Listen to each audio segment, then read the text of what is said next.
Hello everyone, आप सभी का स्वागत है सीजी फ्यूचर गाइड के यूट्यूब चैनल में। दोस्तों, ये जो न्यूज़ है थोड़ा सा पेनफुल हो सकता है आप लोग के लिए। थोड़ा सा ध्यानपूर्वक सुनेंगे इसको। और ये ऐसा नहीं होना था कायदे से, क्योंकि काफ़ी लोगों की जो उम्मीदें रहती हैं वो इससे रहता है, जो व्यापम की तैयारी कर रहे हैं उन लोगों के लिए। थोड़ा ध्यानपूर्वक सुनेंगे क्या बोलना चाह रहा है ये, और इसका क्या आगे चल के इसका क्या रिएक्शन होने वाला है, हम देखते हैं। ठीक है, चलिए क्या निकला है। ये एक विषय है शीघ्र लेखन, डाटा एंट्री ऑपरेटर, स्टेनोटाइपिस्ट एवं सहायक ग्रेड 3 के पद पर नियुक्ति हेतु शैक्षणिक योग्यता में पुनर्निर्धारण, यानी कि जो मिनिमम क्वालिफिकेशन ये मांगता था उसमें कुछ चेंज की गई है। ठीक है, अब ये क्या चेंज किया गया, पहले जो इसका जो नियम था ये 1 फरवरी 2013 से जो चला आ रहा था उसमें कुछ चेंजेस किया गया है।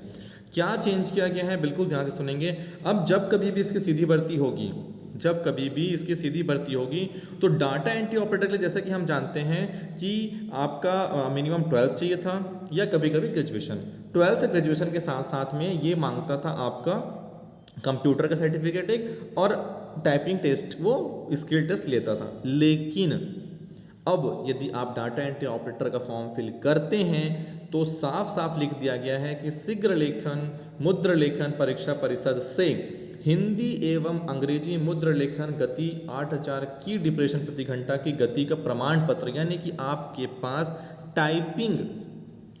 टाइपिंग का सर्टिफिकेट होना चाहिए, हिंदी और इंग्लिश दोनों, यदि आप डाटा एंट्री के लिए अप्लाई कर रहे हैं तो। और मैं आपको ये बता देना चाहता हूँ कि दोस्तों कि जो डाटा एंट्री ऑपरेटर का डाटा एंट्री ऑपरेटर का नहीं, टाइपिंग का जो टेस्ट होता है ये स्टेट गवर्नमेंट लेता है। छत्तीसगढ़ शासन इसका एग्ज़ाम लेता है, साल में 2 बार होता है, एक दिसंबर में और एक आपका जून या जुलाई में। 1 महीना पहले या 2 महीना पहले फॉर्म भराता है। यदि आपकी टाइपिंग की आप तैयारी कर रहे हैं तो आप पहले फॉर्म फिल करेंगे। फॉर्म फिल करने के बाद आपको एक डेट दिया जाएगा, उस डेट में आपका टाइपिंग टेस्ट होगा।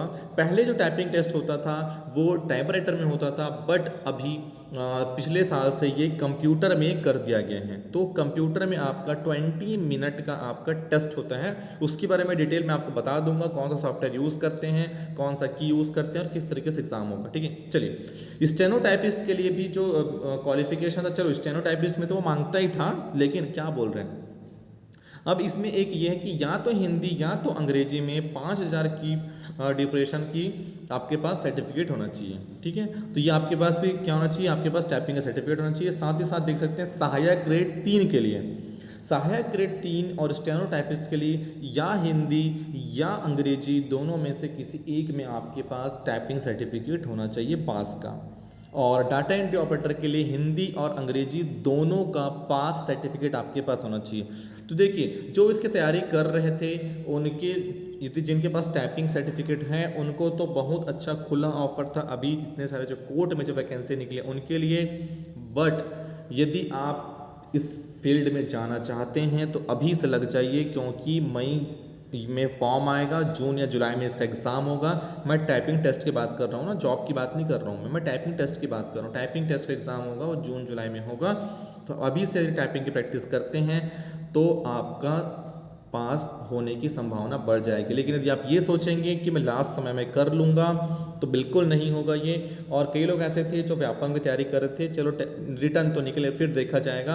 अब रिटर्न ही नहीं दे पाएंगे आप जब तक आपके पास सर्टिफिकेट नहीं है। तो पहले अब आप लग जाइए टाइपिंग करने के लिए, डेली बेसिस पे टाइपिंग करिए मिनिमम 1 घंटा, तब कहीं जाके आप टाइपिंग पास कर पाएंगे। और बहुत कम फीस होता है, डिटेल में आपको पूरा बता दूंगा कि कैसे टाइपिंग एग्ज़ाम कब होता है, क्या क्या फ़ीस होता है, क्या प्रोसेस है, कहाँ आपका अप्लाई करना है, एवरीथिंग मैं आपको बताऊँगा। ओके, तो ये एक्चुअली नहीं होना चाहिए था, बट अब कुछ नहीं कर सकते हैं। अब जो आ चुका है इसके अकॉर्डिंग हमको चलना पड़ेगा। Thank you very much.